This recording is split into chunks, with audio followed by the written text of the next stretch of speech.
Greetings, my fellow knights. Tonight we journey into the hidden world of the Knights Templar, guardians of secrets, keepers of treasures, and seekers of the Grail itself. But before you drift into comfort, I ask you as a fellow knight of these tales to like and subscribe, and in the comments, share what legends or mysteries you would have us uncover next. Now, let us begin. Chapter 1. From Oath to Road. The first patrols of the temple, the order known as the Knights Templar, began as a small company of armed men who vowed to protect Christian pilgrims in the years after the First Crusade. Their purpose arose from conditions on the roads linking Mediterranean ports to the holy sites of Palestine. Travelers came in increasing numbers, and the authorities of the Latin Kingdom of Jerusalem lacked sufficient manpower to safeguard them across long, exposed stretches.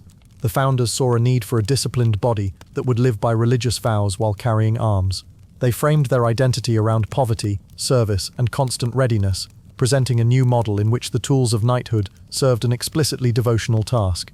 Under the leadership of Hugues de Payens, they organized themselves around a simple mission: to escort and defend, to deter ambushes, and to stand watch at dangerous passes. The exact number of founding companions was reported differently in later sources.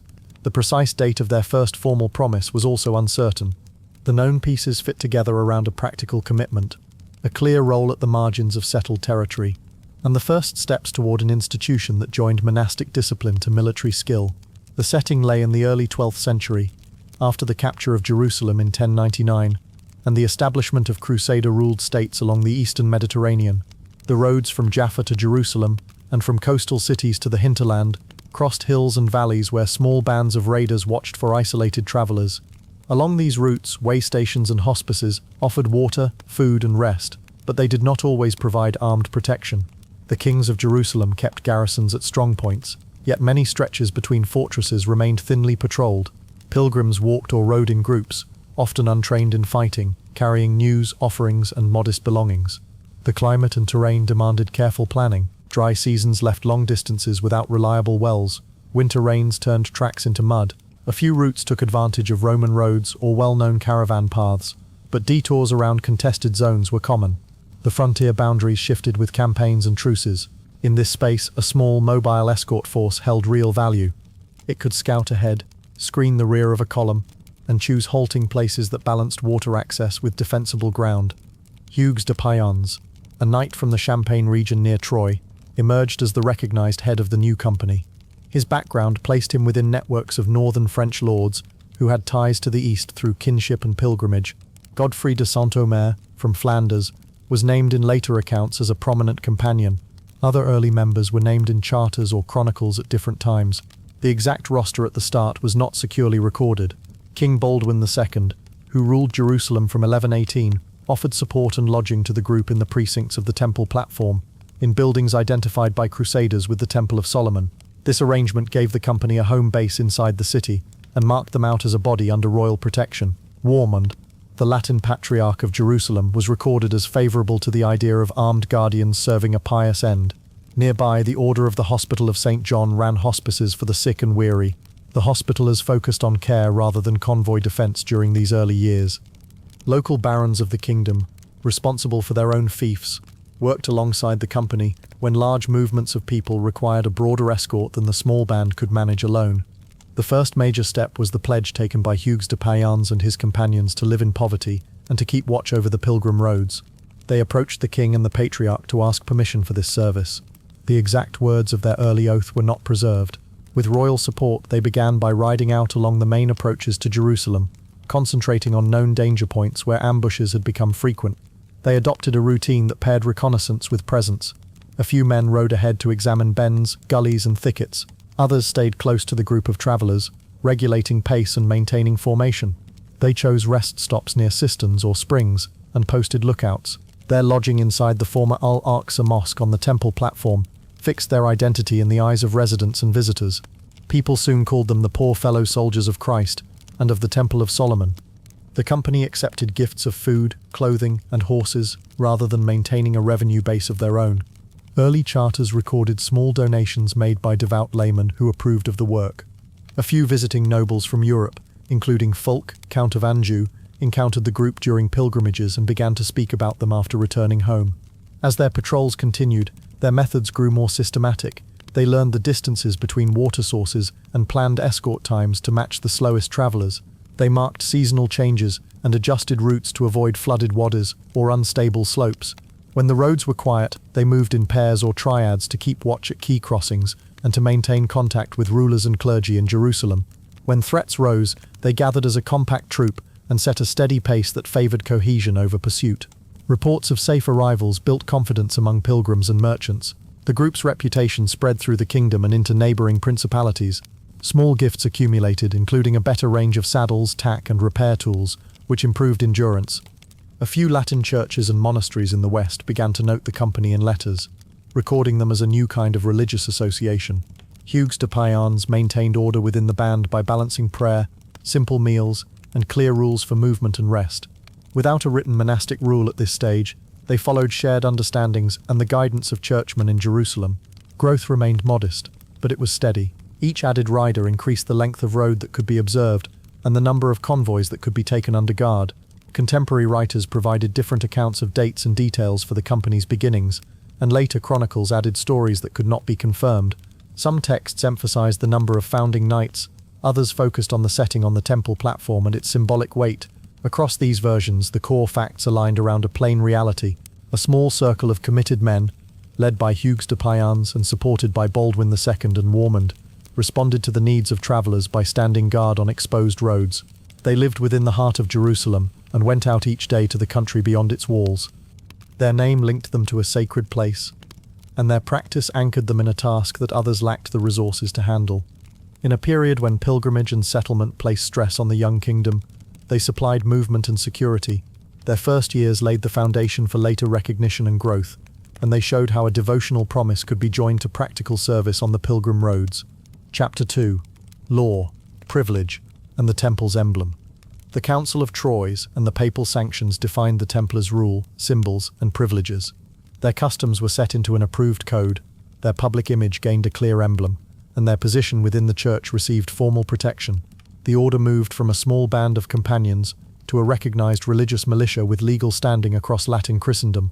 Guidance from respected clerics shaped the tone of the new discipline, which combined monastic restraint with the obligations of mounted warriors. Vows standardized conduct and property use, while a common seal authenticated decisions and safeguarded rights.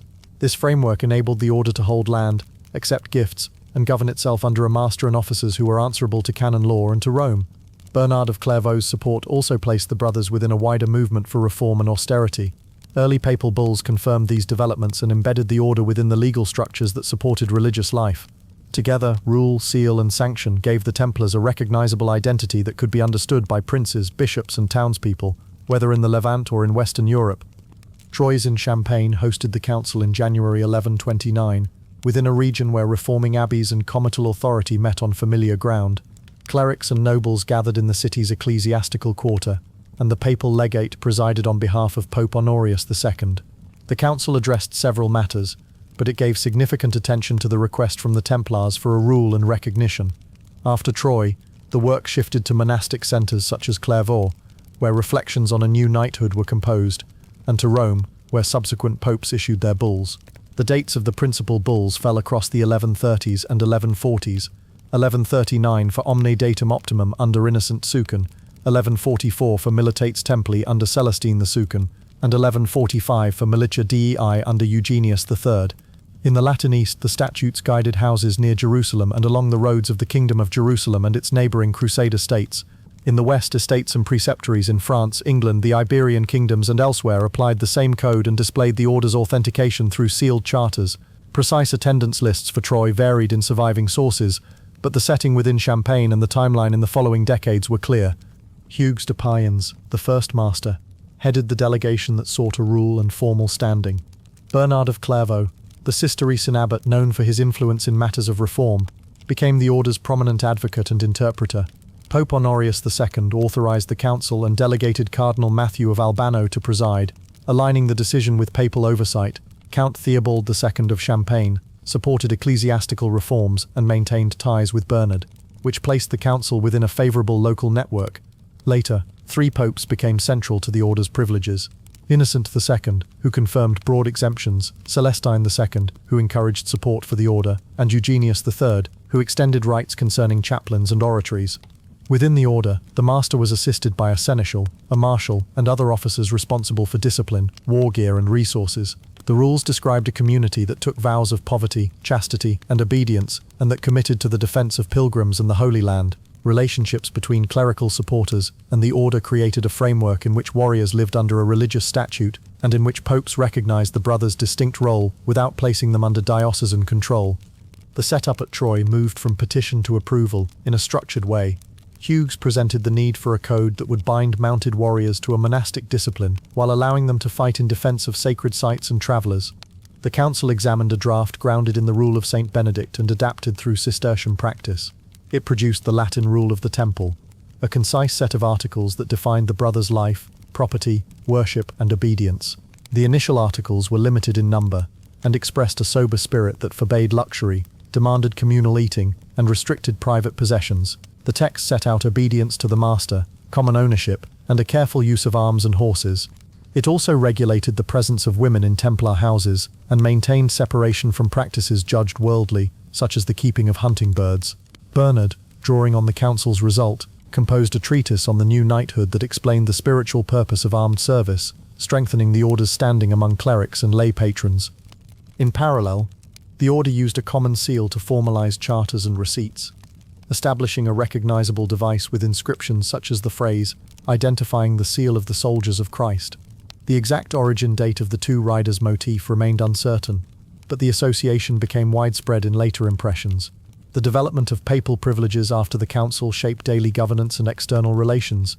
Omni Datum Optimum in 1139 confirmed the order's right to hold property, receive gifts, and remain free from the jurisdiction of local bishops in many matters, placing the brothers directly under papal authority. It authorized the appointment of chaplains and clarified burial rites in Templar cemeteries. Milites Templar in 1144 encouraged alms and support, which broadened the flow of donations from towns, parishes, and nobles. Militia Dai in 1145 allowed the order to maintain oratories and consolidate its pastoral needs within its houses. With these bulls, the Templars negotiated with kings and lords using clear legal language, and they processed grants through charters that were sealed by the master or his designated officers. The seal authenticated inventories, confirmed exchanges, and protected the order's claims when disputes reached episcopal courts or royal chancelleries. As the decades advanced, the Latin rule was expanded and translated into the vernacular for practical use, increasing its number of articles and detailing offices such as the marshal and draper. Provincial structures formed across regions, and general and provincial chapters met to correct faults, review accounts, and reinforce obedience. The vows remained constant, while procedures and penalties became more explicit in later editions. Manuscript traditions preserved different versions of the rule, and the exact count of early articles varied by copy. Later French versions contained many more clauses than the initial Latin text, reflecting accumulated practice rather than a single moment of legislation. Seals also varied by office and period. The two riders' emblem appeared in multiple surviving impressions, while other devices were used for specific masters or houses. The Hospitallers and other orders received their own sets of privileges, but the Templars' mix of monastic discipline and military purpose stood out in the eyes of clerical supporters. The result of Troyes and the bulls that followed gave the order a legal identity that crossed borders and endured in courts and chancelleries. Their rule established a routine that could be carried from Champagne to Jerusalem, and their seal left a trace on parchment that recorded gifts, rights, and duties. With law, privilege, and emblem in place, the brothers were equipped to build, to ride, and to govern within the boundaries set by their vows. Chapter 3. Fortresses, Frontiers, and the Templar Way of War. Templar fortifications in the Levant formed a connected system that supported patrols, escorted armies, and guarded the borders of the Crusader states. The order's role expanded from guarding roads to holding strongpoints that anchored campaigns and shaped strategy. Castles, fortified houses, and coastal towers tied the movement of men, horses, and supplies to safe routes, while field commands stood ready to respond to raids or sieges. Their garrisons stored grain, water, and equipment, and their courtyards gathered mustered units before operations. The network was not only a chain of walls but also an administrative map, with appointed commanders who allocated patrols, relays, and repair work. In wartime, these points became rallying places, and in uneasy truces they became the seats of frontier routine. The flow of messages, scouts, and small detachments between sites created a rhythm that outlasted short campaigns. Over 2 centuries, this framework changed with each rise and fall of neighboring powers, but the basic purpose remained steady. By holding key crossings, harbors, passes, and hilltops, the Templars served the wider defense of the Latin East and provided organized shock cavalry for battle. The Order's castles and houses lay across the coastal strip from Antioch in the north to the approaches of Gaza in the south, and inland along ridges and valleys that touched Galilee, the Jordan uplands, and the Amanus passes. The coastline offered harbors and coves where ships anchored, while inland ridgelines provided sight over roads and fields. The dry season favored campaigning and construction, and winter rains slowed movement and filled cisterns. Inland winds cleared heat from high towers, and sea air reached low coastal walls. Roads linked ports like Acre and Tripoli with inland towns, and tracks ran toward bridges and fords on the Jordan. The Amanus gates controlled entry between Cilicia and northern Syria. In the 12th and 13th centuries, this terrain shifted between quiet stretches and dangerous frontiers, depending on truce lines and the strength of neighboring rulers. The Templars adapted to these changes by selecting sites that anchored communication, and by keeping reserves close to open ground, where heavy cavalry could form. Each place shaped its own habits of patrol, alarm, and relief, and the rhythm of the frontier grew from that geography. Command in the east revolved around the Master of the Temple, supported by officers whose roles had become settled by custom. The Marshal directed military operations and oversaw horses, weapons, and tactical dispositions. The Turcopolia led the Turcopoles, who served as light cavalry and scouts, often recruited from local communities. Regional preceptors administered houses and castles, collected resources, and presented garrison needs to higher authority. Coordination with other powers mattered. Kings of Jerusalem, such as Baldwin IV, worked with the Templar leadership to set priorities. The Masters of the Hospital managed a parallel network and sometimes cooperated, though rivalry appeared at times.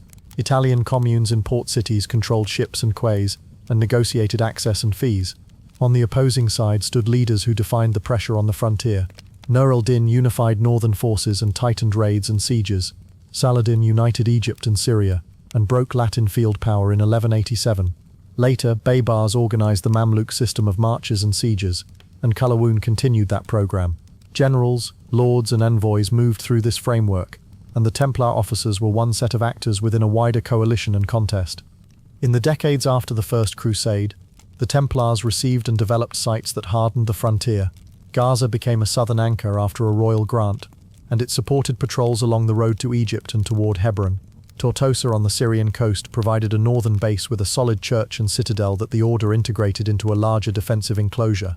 In the mountains east of Antioch, the castle of Bagras, also called Gaston, watched the Amanus passes and the routes between Cilicia and Syria. It shifted hands as the balance of power changed. At Acre, the order built a fortified house and tower near the harbour, where ships, goods, and men could be received and dispatched under guard. The network supported field service. A contingent rode with Baldwin IV at Montgazard in 1177, when a sudden royal march forced a battle and checked an invasion.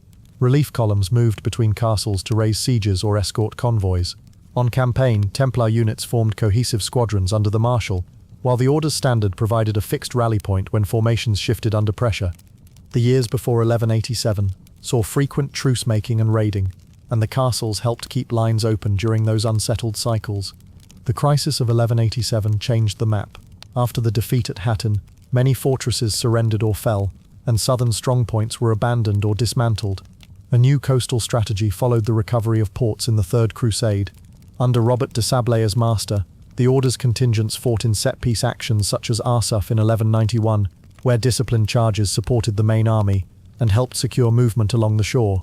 The Fifth Crusade opened a new phase of building and consolidation. The Templars constructed Chastel Pellerine, also called Atlit, on a rocky promontory south of Haifa around 1218-1220, with deep cisterns, massive walls, and a protected landing place. Funds and labour came from many quarters, and specialised masons laid fine ashlar with projecting bosses for strength. In the Galilee Hills, the order rebuilt Safed after it returned to Latin control in the 1240s, creating one of the largest fortifications in the region. Western donations supported the works. The rebuilt Safed served as a watchpost over the valleys and approaches.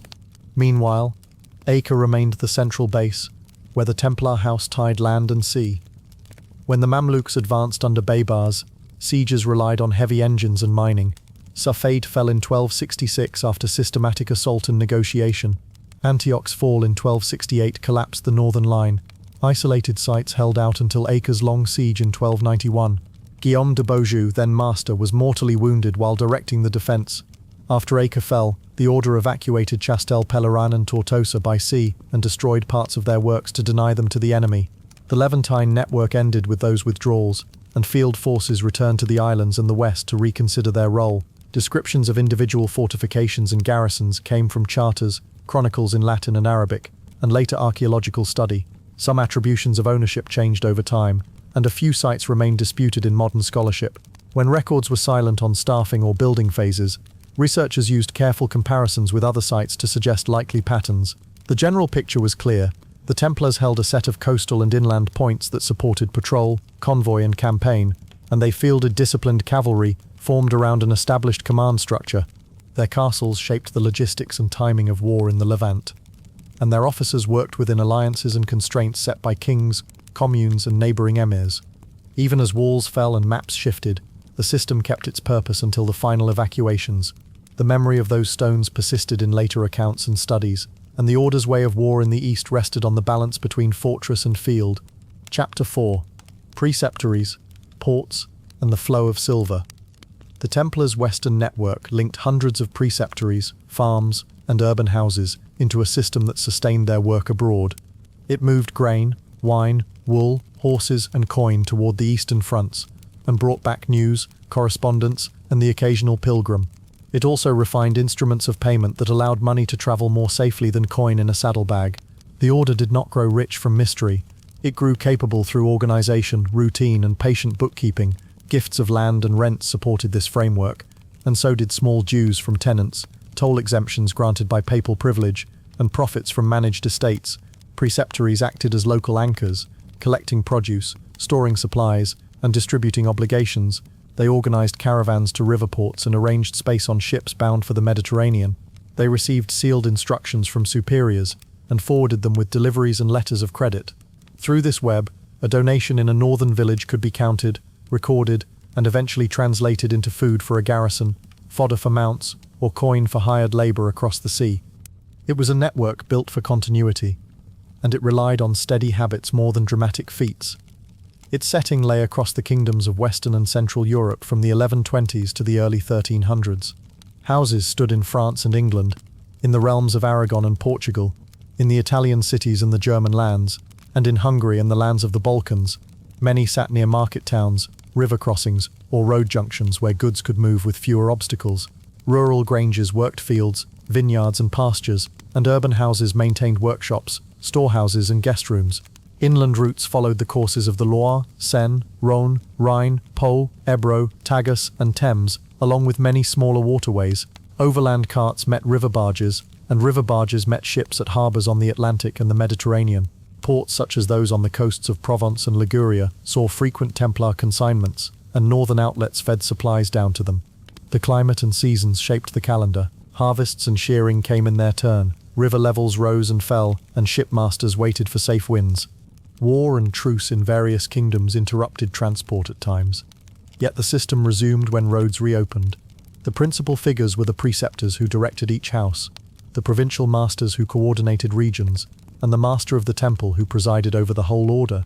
Preceptors managed a small community that could include knight brothers, sergeants, chaplains, and lay servants. Stewards and reeves supervised fields, flocks, mills, and presses. Clerks kept charters, copied letters, and tallied receipts and expenses.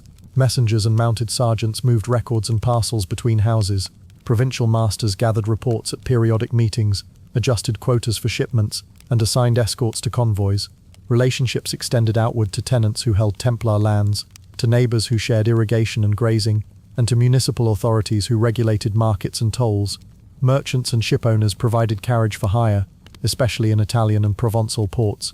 Local rulers granted immunities or confirmed earlier gifts, and bishops sometimes negotiated jurisdictional boundaries with the order's chaplains. The network's authority remained monastic in form, but its working ties were practical and civil as well.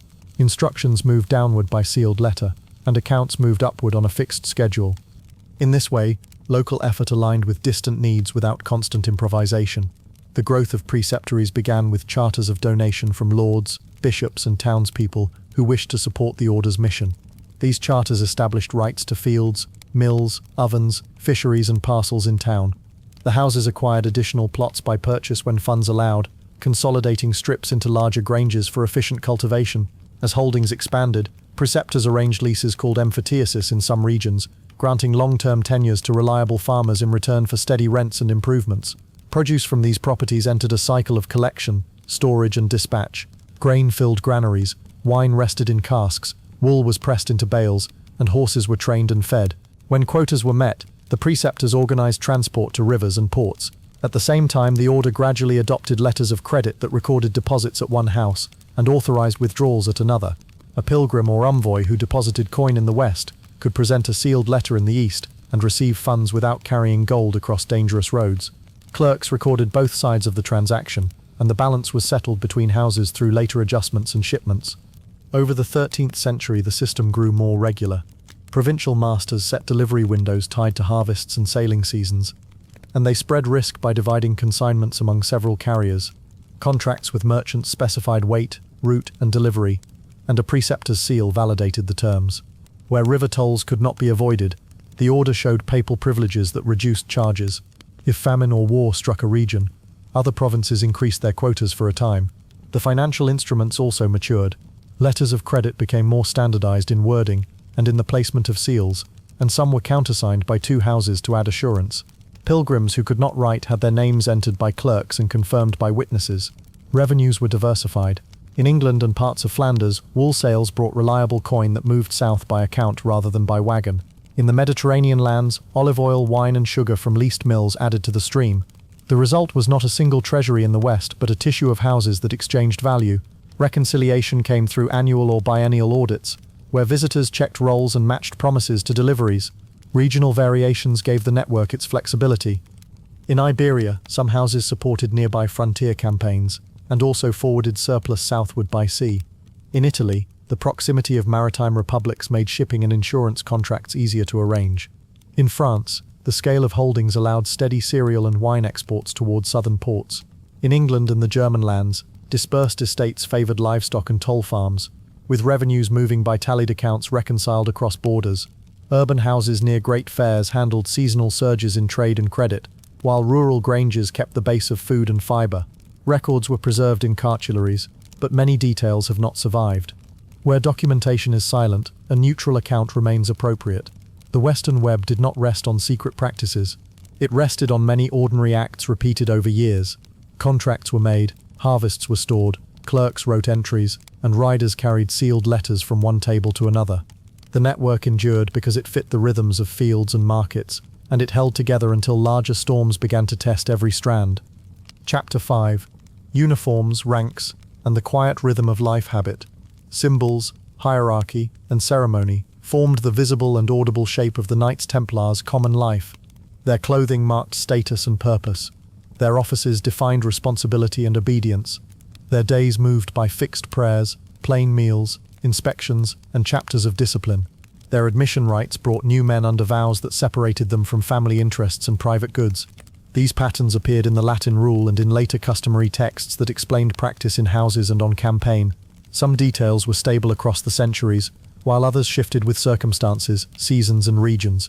Whether records were silent or contradictory, no precise reconstruction was possible, and contemporary writers sometimes disagreed. Within those boundaries, the order maintained a recognizable way of life that could be seen at castles in the east and at farms and commanderies in the west. The settings ranged from the Levantine strongholds and urban houses to European preceptories spread across kingdoms. Chapter rooms, refectories, dormitories, stables and chapels structured daily movement. The timeline extended from the 1120s through the early 14th century, with adjustments made as the order expanded and later came under pressure. In cold northern climates, clothing allowances accounted for winter needs, while in the east, heat and campaign service shaped lighter habits. In fortified places under threat, schedules shortened and prayers adapted to alarms and watches. On pilgrim roads and at seaports, the brothers kept the same essential forms, though travel introduced practical exceptions. The order's fixed places, such as the Paris Temple and the houses at London, Aragon and Portugal, served as settings for reception ceremonies, chapters of discipline, and funerals. The exact architecture and room arrangements varied by house, and not every layout was recorded. The principal figures were the brethren themselves, divided into several classes: Knight brothers were armed men of knightly status who wore the white mantle that signified a life set apart. Sergeants were brothers of non-knightly status who served as mounted or foot soldiers or in crafts and administration. They wore darker mantles, commonly black or brown. Chaplains were ordained clerics attached to the order's houses. They heard confessions and celebrated the liturgy under the order's authority. Squires assisted knight brothers with horses and equipment, sometimes as lay servants and sometimes as brothers of lower rank. The master, also called the Grand Master, held overall leadership. He was assisted by a seneschal, who handled internal administration, and by a marshal, who directed military matters. Regional commanders, often called preceptors or commanders, governed provinces and great houses. The draper managed clothing and bedding. The tercopulia commanded light cavalry auxiliaries, especially in the east. The chain of obedience ran from the master to provincial commanders to local heads of houses, and then to the brethren. Within that chain, orders were to be carried out promptly and without dispute. Once decided in chapter, uniforms and insignia developed within the first generations. The white mantle for knight brothers, a sign of purity and monastic symbolism, was in use by the mid-12th century and became a distinctive mark. Sergeants had darker mantles to reflect their different status. A red cross, sewn over the left breast, identified the order's allegiance to the Passion and appeared on cloaks, surcoats, and sometimes shields. The precise date of the cross's adoption was not stated uniformly in the sources, but it was established by the middle of the century. The shape of the cross varied across manuscripts and images, and no single form can be fixed for all times and places. Clothing was plain, without fur trims or ornamental buttons, and was issued by the draper according to need. Equipment allowances were regulated. A knight brother could keep several horses for service, while a sergeant had fewer. Hair was kept short. Beards were commonly worn and were noted by observers, though individual practice was not described consistently in every text. The banner of the order, called the borsant, was black and white and served as the rally point in battle, but the rituals around it belonged to field service rather than to daily house life. Daily discipline held the community together. Prayers followed the canonical hours when possible, matins in the night, then the daytime offices through vespers and compline. When the brothers were on patrol or in the field, they replaced the offices with a set number of paternosters, as permitted by their statutes. Meals were simple and eaten in common, often 2 by 2 from a shared dish, with readings from sacred or edifying texts. Meat was limited by fixed days, with increased allowances for the sick. Wine was permitted in moderation, sometimes mixed with water, and beer appeared in northern regions where it was customary. Brothers observed silence at set times, and avoided idle talk, games of chance, bright clothing, hawking, and unnecessary travel. Letters to individual brothers were opened in the presence of superiors to prevent private attachments. Faults were confessed in chapter, where penances were assigned. These ranged from extra fasts and almsgiving to the loss of the mantle for serious offences. In grave cases, imprisonment within the house or expulsion could be imposed after due process. Reconciliation processes existed for those who repented and sought restoration. Burials took place in the order's cemeteries when permitted, and graves were plain. The exact daily timetable differed by season, campaign, and locality, and not all sequences were recorded in surviving copies. Reception into the order followed a recorded pattern. A candidate appeared before the assembled brothers in chapter, and was asked a series of questions to confirm freedom from marriage or unfulfilled vows, absence of debts burdening others, and readiness to accept the order's hardships. If married, he needed the clear consent of his spouse and would be directed to the status appropriate to his life. If he was of knightly rank and met the conditions, he could be admitted as a knight brother. Otherwise, he would enter as a sergeant.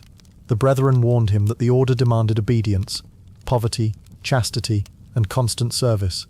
Upon acceptance, he vowed to God and to the order to keep its rule. The draper then gave him the mantle corresponding to his status. A kiss of peace confirmed his entry, and he received a place among the brothers. The Latin rule and later customary texts preserved these steps. Later interrogations from the early 14th century reported additional gestures and words that were not described in earlier rules. The earlier sources did not confirm those details, and the exact forms across all regions were not uniform. Within the ordinary pattern, the rite remained a sober and public act in the presence of the community. Chapter 6. Coffers of the Templar treasuries managed the safekeeping, counting and movement of movable wealth for the order and for outside patrons. Houses like the Temple in Paris, the New Temple in London, and other urban commanderies became known places where coin, bullion, jewels, charters and sealed chests could be deposited under disciplined watch. The order provided custodial services, recorded deposits, and issued acknowledgements that allowed owners to claim their property or instruct transfers elsewhere. Within the order, these coffers supported routine expenses and larger military needs overseas. Beyond the order, they served rulers, nobles, merchants, and churches who sought reliable storage and careful accounting. Inventories, receipts, and seals formed the paper fabric that supported these physical vaults. Before the crisis that ended the order, the Templar reputation in this field rested on regular procedures, guarded premises, and a network able to honor commands across distance. Across the 12th and 13th centuries, activity centered in major European cities tied to trade and monarchy. Paris, with its populous markets and royal court nearby, saw the temple precinct grow into an administrative and financial hub. London hosted a comparable centre on the Thames, near the lanes of merchants and the halls of royal officials. Important houses in Aragon, Castile, and the Italian ports linked regional economies to the order's wider circuits. Storage rooms, counting chambers, and archives stood within walls and towers designed to deter theft and fire. The Paris enclosure, which expanded in the 13th century, embodied this mix of residence and vault. Regional preceptories received rents in coin or in kind, and sent surplus money to provincial coffers. From there, funds moved towards central houses or outward to ports like Marseille and Aigues-Mortes during the staging of campaigns. The timeline followed cycles of harvest, rent collection, royal taxation, and the preparations for expeditions. Responsibility lay with defined officers under the master's authority. The master of the temple supervised general policy, while provincial masters managed regional flows. Commanders of key houses held custody of local treasuries. In Paris and London, treasurers and clerks kept keys, seals, and inventories under rules that assigned shared control of strong chests with multiple locks. Visiting officials checked accounts and reported upward at chapter meetings. Outside patrons formed a dependable circle of clients. Louis IX of France, Philip IV of France, Henry III of England, and Edward I of England all used Templar houses as repositories or conduits for funds at different times. Bishops and cathedral chapters placed charters and silver plate in custody.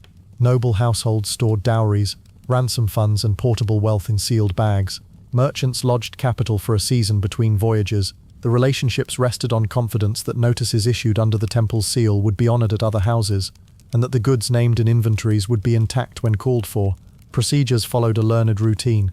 A depositor arrived with coin, plate, documents, or a sealed chest and presented them to the commander or treasurer.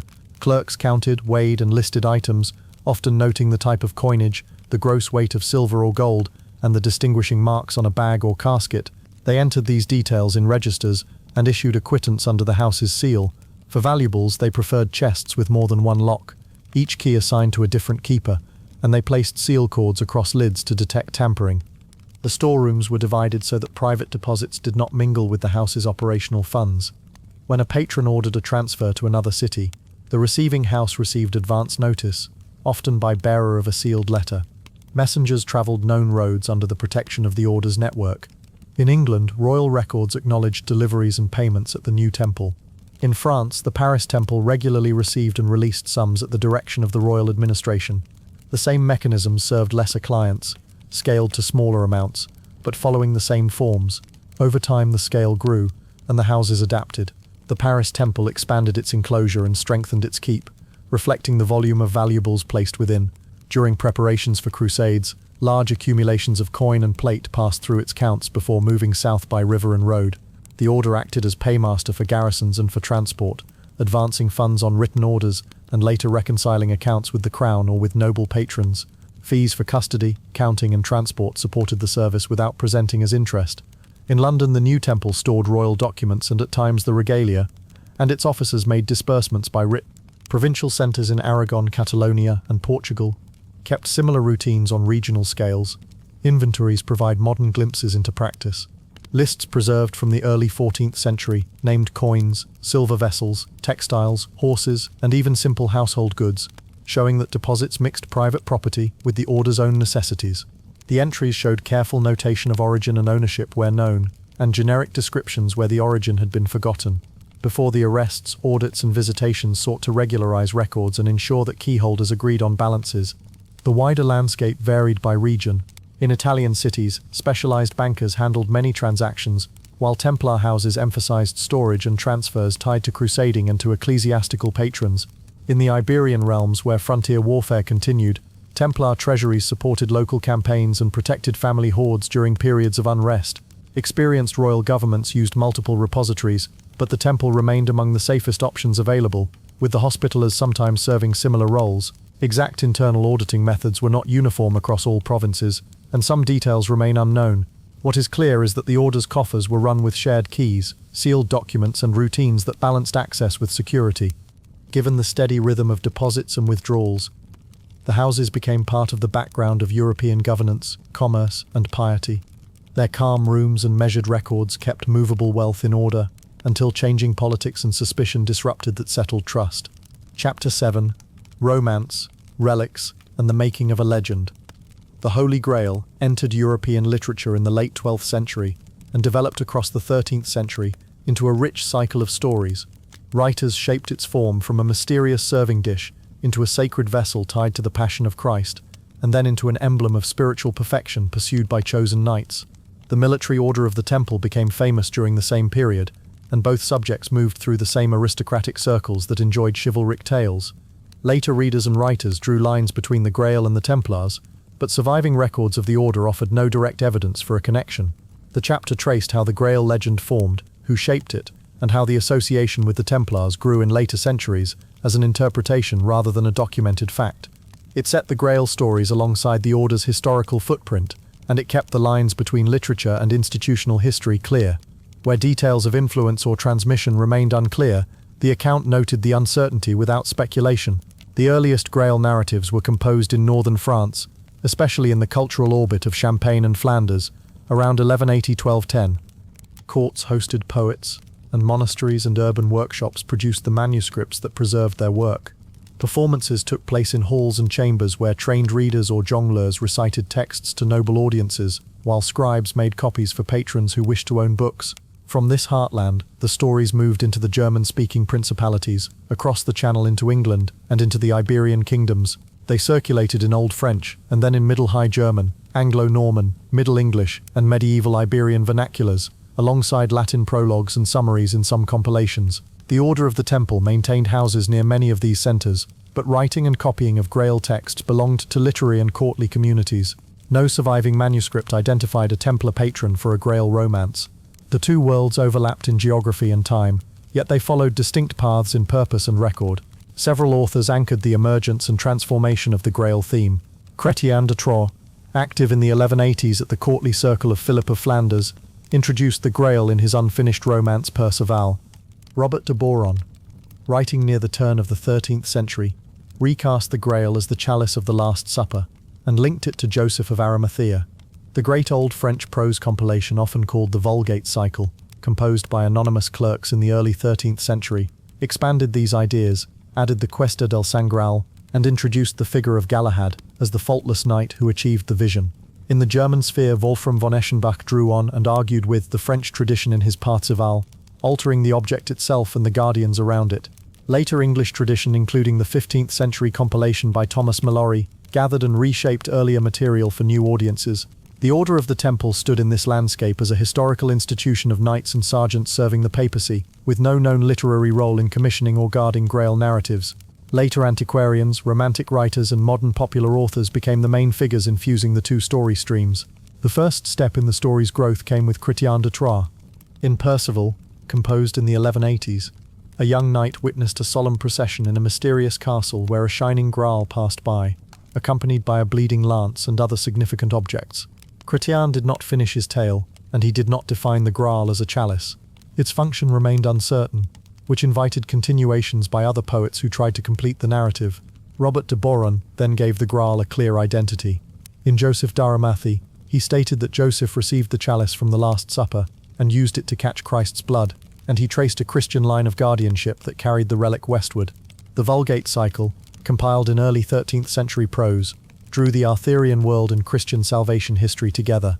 It placed the Cuesta del Sant Graal within the larger Lancelot Graal narrative, elevated the sacramental meaning of the object, and assigned success in the quest to Galahad, with Perceval and Bors as witnesses and companions in many versions. In Germany, Wolfram von Eschenbach's Parzival presented the Grail as a stone with life-giving powers, served by a religious company called the Templeisen, a term that resembled the name of the Templars, but operated within his fiction as a unique order. The appearance of that term marked a literary echo of the age, not a historical claim about the temple's custody of a relic. As manuscripts multiplied, the Grail cycle entered new milieus and accumulated variants. French prose versions influenced Iberian works such as the Demanda del Santo Grail, while English redactions adapted the Questi into Middle English. Malory's La Morte d'Arthur, written in the 15th century, devoted a long section to the Grail, preserved the primacy of Galahad, and linked the vision to the decline of Arthur's fellowship. None of these texts placed the Templars at the center of guardianship.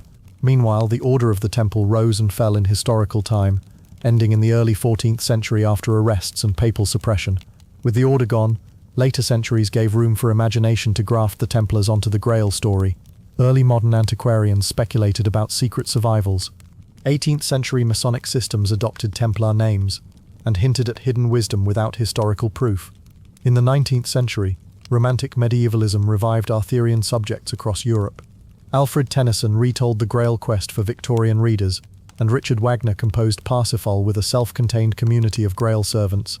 Popular histories and novels in the 20th century then drew a straight line from the temple's name to Grail service, often citing Wolfram's Templison as if it recorded fact.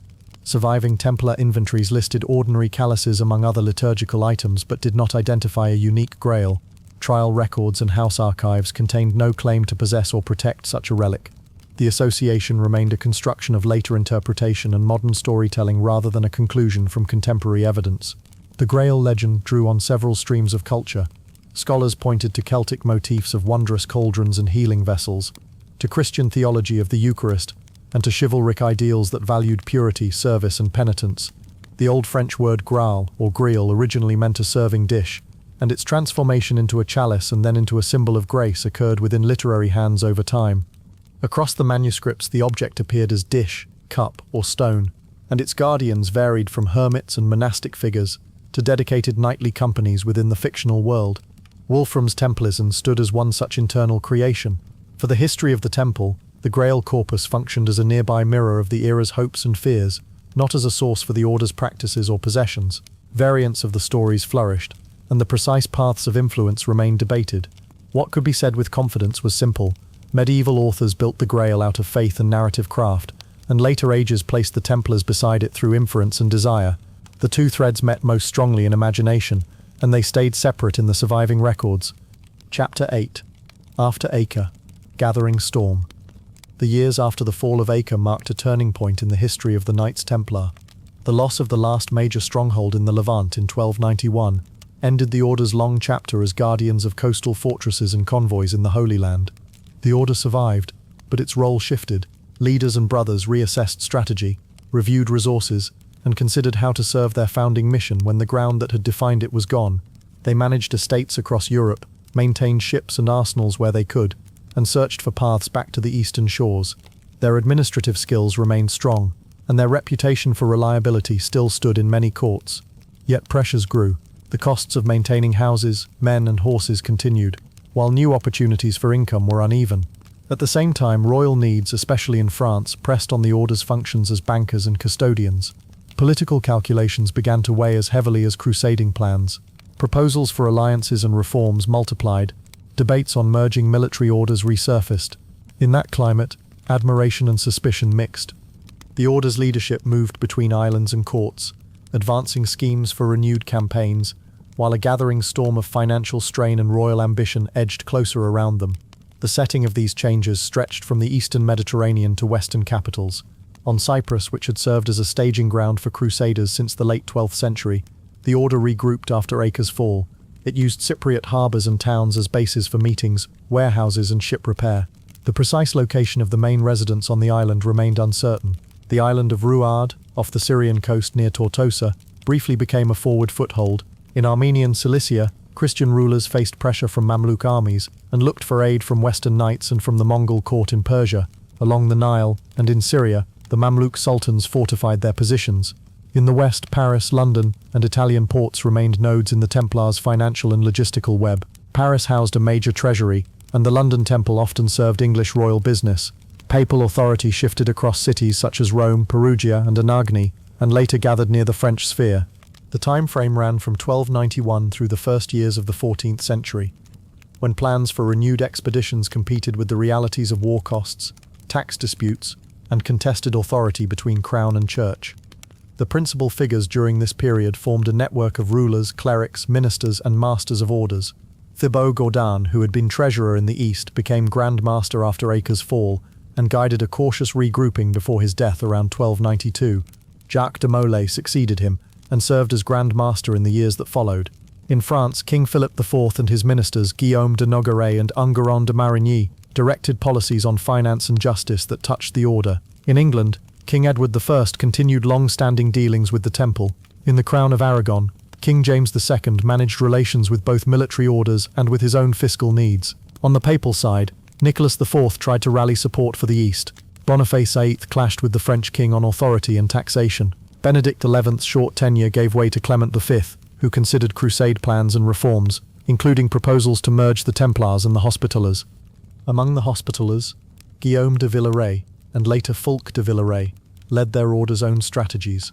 In the East, Mamluk sultans, such as Al-Ashraf Khalil and Al-Nasir Muhammad, consolidated gains, while the Ilkhan Ghazan led Mongol campaigns into Syria and opened channels for potential coordination with Western forces. The sequence of events began with the evacuation from Acre and the safeguarding of what could be moved. Brothers carried records, relics and portable wealth to safer ports and then to Cyprus. Thibaut Gaudin prioritized continuity of command and preservation of the treasury, and then passed leadership to Jacques de Molay. On Cyprus, leaders convened councils, inspected ships, and met representatives from other orders and from nearby Christian polities. They studied routes, seas and winds, and the prospect of resupply for any return to the mainland. They also examined accounts from Europe. Donations continued, but the flow had already been weakening before Acre fell. Agricultural estates in France, England, Iberia and Italy still produced rents and grain, but costs grew as the order shifted, men and materials around an enlarged support network, no longer anchored by a coastal chain of fortresses. The Paris Temple remained a large repository, and royal officials in France lodged funds there. The order transported bullion, managed letters of credit, and honoured deposits, as it had done for decades. At the same time, it faced customary frictions with local clergy and towns, as exemptions and privileges sometimes put the brothers at odds with bishops and municipal authorities. In 1299, the Ilkhan Ghazan campaigned into Syria and defeated Mamluk forces at Wadi el-Khaznadar. Hopes rose in Cyprus and in Armenian Cilicia that joint operations might restore a foothold. Western fleets tested raids along the Syrian coast in 1300. The Templars and the Hospitallers, working with Cypriot forces, occupied the small island of Ruad to serve as an advance base. The plan relied on Mongol follow-up and on steady naval support from Cyprus, but the coordination faltered. Ghazan withdrew, and Mamluk counterattacks tightened control of the mainland. In 1303, Road fell after siege and assault, and many defenders were killed or captured. The loss ended any lingering forward presence on the Syrian shore. After Road, the center of deliberation shifted further west. Proposals surfaced in several courts to merge the Templars and the Hospitallers into a single order to rationalize resources for a new expedition. Jacques de Molay argued against merger and offered reform within each order and coordinated commands instead. Hospitaller leaders advanced their own views. The debate reached papal ears and intersected with other questions, including the location of papal authority and the management of crusade tithes. In France, meanwhile, Philip IV's wars and fiscal strains deepened. His government experimented with currency changes and extraordinary levies. In 1306, the king expelled the Jews from his realm and seized their assets, and his ministers scrutinized other reservoirs of wealth. The temple in Paris remained entwined with royal finance. Behind closed doors, critiques of the order's purpose grew sharper. Admiration for discipline persisted, but the absence of conquests, the memory of Ruad, and the visibility of treasury services fed doubts among some councillors. By early 1307, Jacques de Molay had travelled to France to consult with the Pope and the Crown about crusade plans and the future of the orders. The stage for decisions had shifted from the ports of Cyprus to royal and papal chambers in the west, where fiscal needs and political leverage often set the terms. The next phase, shaped by inquiries and accusations, followed from these tensions rather than from events on distant shores. Accounts from this period varied in detail and emphasis. Some chroniclers highlighted the valor of the final defenders and placed hope in Mongol alliances, while others described practical obstacles, such as supply lines, winds and ship availability, that made long-distance coordination difficult.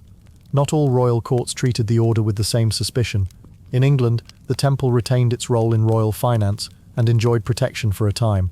In Iberia, The order's castles and services maintained local importance, though each crown considered reforms that suited regional needs. In France, a combination of monetary pressure, ministerial policy, and political conflicts with the papacy created conditions favourable to sharper action. The papal court studied merger proposals and crusade taxes with an eye toward coherence, yet conflict and delay characterised the years after Acre. The Templars stood between past deeds on eastern walls and present obligations in western treasuries. Their leadership sought a path that balanced readiness for renewed war with the realities of diminished forward bases. As the decade turned, the storm gathered across council tables and chancery benches, and the order waited for the decisions that would soon redefine its fate. Chapter 9: Arrest, Inquisition, and the Extinguishing of the Order. The 1307 arrests of the Knights Templar, the interrogations that followed, and the papal inquiries that led to the order's suppression formed a tightly linked chain of events that unfolded across several years. Royal officials in France seized the men, inventories and papers of the temple, then pressed charges of heresy and misconduct. Church commissioners gathered testimony, evaluated procedures, and weighed the jurisdictional limits of secular and ecclesiastical power. The Council of Vienne reviewed the accumulated material and cleared the path for dissolution, after which papal bulls transferred much of the Templars' property to other hands. The fates of the leading officers moved in parallel, from initial detention to confessions under pressure, to late reversals that ended with public executions in Paris. Across Europe, local circumstances shaped the tone of proceedings and the treatment of rank-and-file brethren. Some regions allowed pensions and quiet retirement, while others imposed imprisonment or penance. The process did not produce a single comprehensive verdict about every charge. It produced a practical end to the order's corporate life, and a recorded trail of confessions, denials, and administrative acts that later readers studied for what they revealed, and for what they could not conclusively show. The arrests took place on the 13th of October 1307, in the Kingdom of France, with actions concentrated in and around Paris, and spreading through provincial commanderies. Royal prisons, episcopal houses, and captured Templar compounds provided cells and storerooms for men and documents. Papal attention centred first at Poitiers, where the Pope maintained his court, and then at Avignon, which became a stable residence for the papacy. Church councils and commissions met in French cities such as Tours, Poitiers and Chinon, and later assembled at Vienne on the Rhone for formal deliberation. Outside France, local trials unfolded in England, Aragon, Portugal, Castile, Italy, and the Empire. Each jurisdiction used its own venues, including cathedral chapters, convents and royal halls. The precise number of houses searched and men detained is unknown.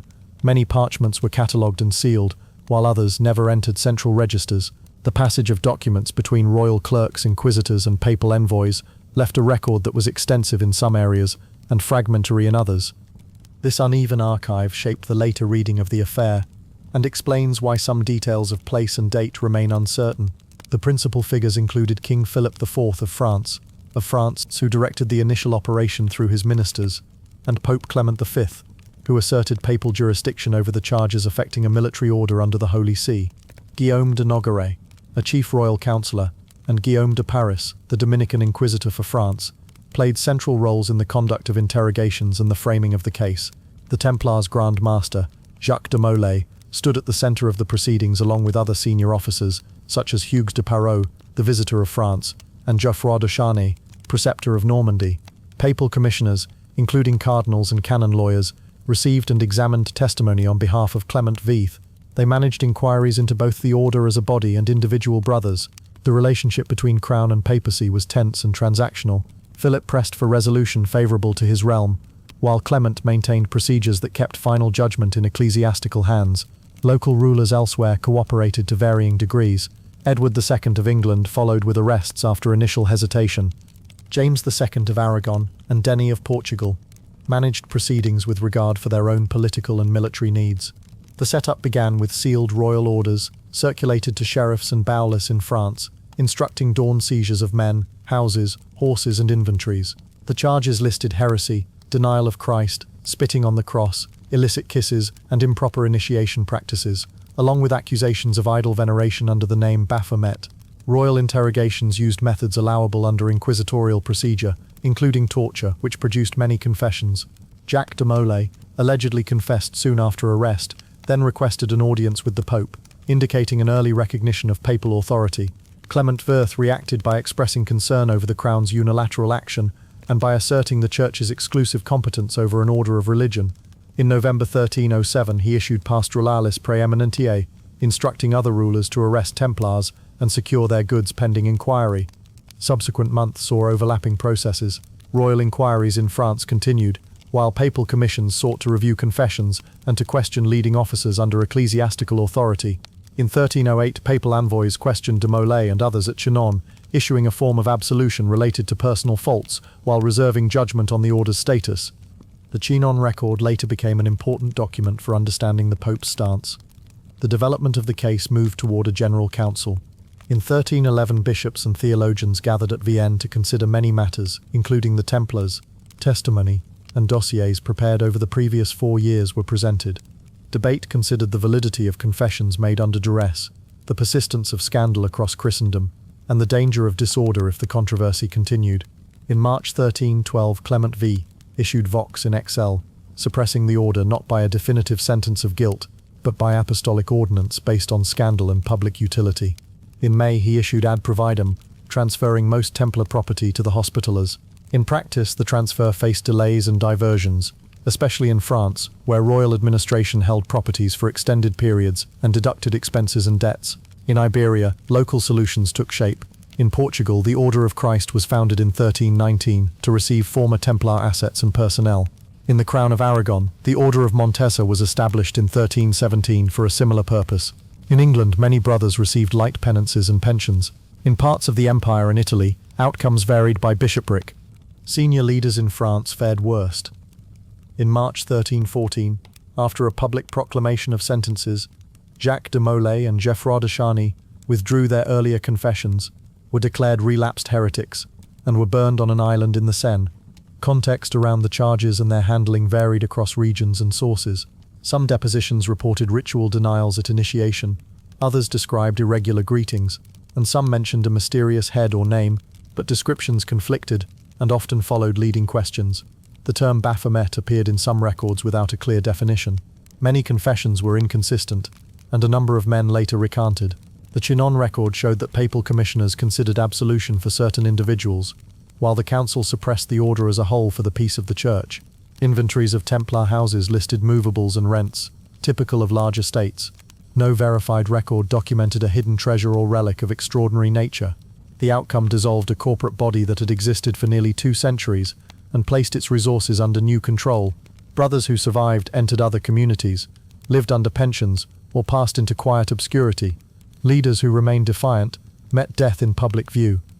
The long administrative trail, from arrest warrants to council bulls, closed the history of the temple as an institution and left later generations to interpret what the documents preserved and what they left unanswered. Chapter 10. Afterlives of Property, Places and Myth. The transfer of Templar assets to the Order of St. John, the physical traces that endured, and the long growth of legends defined the order's legacy after its suppression. Papal decrees directed that the wealth and houses once managed by the temple should sustain a new phase of crusading and care for pilgrims under different guardians. On the ground, the result appeared uneven. In some realms, the transition proceeded through inventories and seals affixed to chests.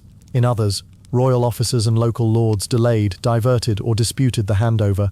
As the legal processes unfolded, buildings and documents outlived the brothers who had kept them, and memories settled into place names, customs, and stories. Over centuries, this legacy developed 2 faces: a material heritage shaped by stonework and charters, and a narrative heritage shaped by chronicles, romance, and later imagination. Both strands continued to influence how people understood the temple, long after its suppression had become a passage in medieval history. The setting stretched from 1312 onward across the kingdoms of Western Christendom and into the Eastern Mediterranean. In France, the old precinct of the Paris Temple stood within the growing city, and its record rooms and strong towers formed a familiar landmark until later demolition. In England and Ireland, scattered preceptories, barns, and chapels dotted rural landscapes, while urban houses stood near markets and rivers. In Iberia, commanderies, castles, and churches lay along frontier zones that had shifted during the long wars against Muslim polities. In the Eastern Mediterranean, ruins of strongholds such as Atlit on the coast marked the former line of Crusader defence, even as the Order of St. John concentrated its forces on roads across the sea.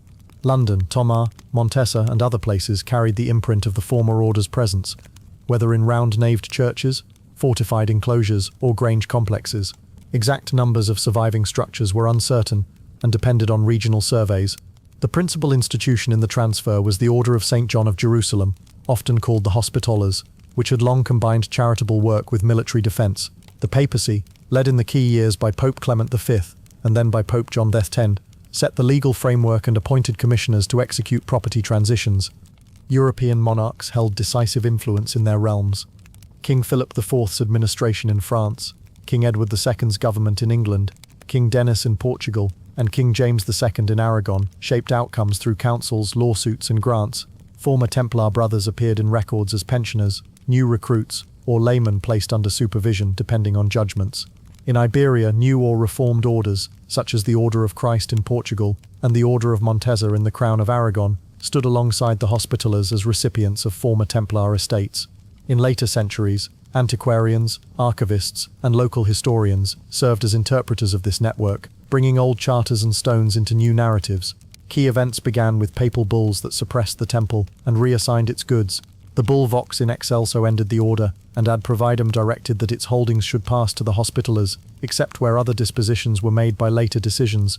Royal and episcopal commissioners visited houses, recorded inventories, and sealed treasuries. In France, sequestration by the crown preceded any redistribution, and negotiations with the Hospitallers ran for years. In England and Ireland, royal custody also intervened, followed by gradual conveyance to the Hospitallers, punctuated by disputes with lay patrons and tenants. In Portugal, King Denis sponsored the creation of the Order of Christ, and papal approval established it as a new guardian of former Templar lands. In the Crown of Aragon, the Order of Montesa formed to take over part of the heritage. The Hospitallers, consolidating on roads, drew on European income to maintain garrisons and ships. Some absolved Templars were admitted into other orders, others received stipends or retired into monastic life. Where records were incomplete, outcomes could not be traced. Development over the following decades settled properties into new patterns of use. Hospitaller commanderies took over many agricultural estates and market holdings once linked to the temple's routine income. In England, several former Templar sites passed ultimately to the Hospitallers, although notable exceptions remained in other hands by royal grant or legal custom.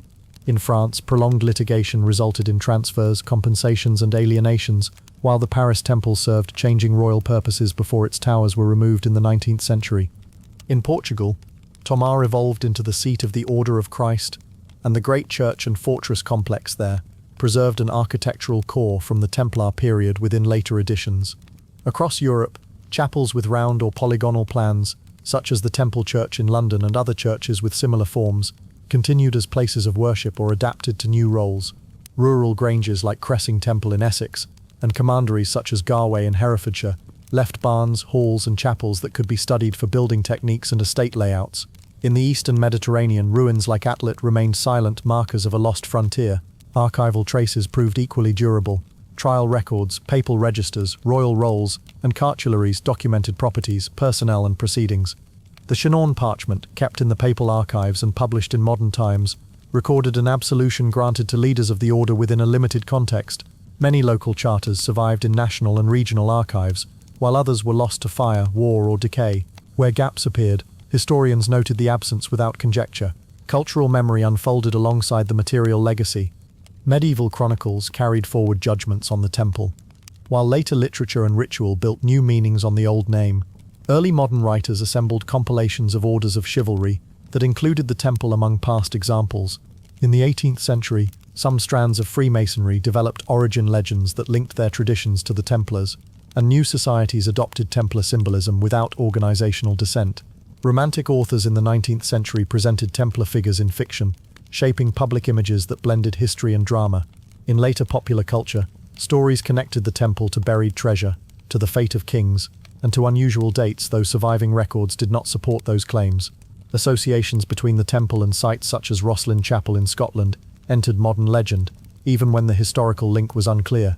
Archivists edited trial records and charters, archaeologists examined buildings and landscapes, and regional surveys mapped place names that preserved the word temple across fields and streets. Museums, churches, and former commanderies curated exhibitions or guided studies that placed artifacts and documents within broader medieval contexts. By the close of the modern era, the afterlife of the temple had settled into two steady forms: the transfer that sustained the Hospitallers and related orders, and a long echo in stones and stories that invited careful reading of what the past had left behind. And so, dear knight, our quest with the Templars and their secrets comes to an end.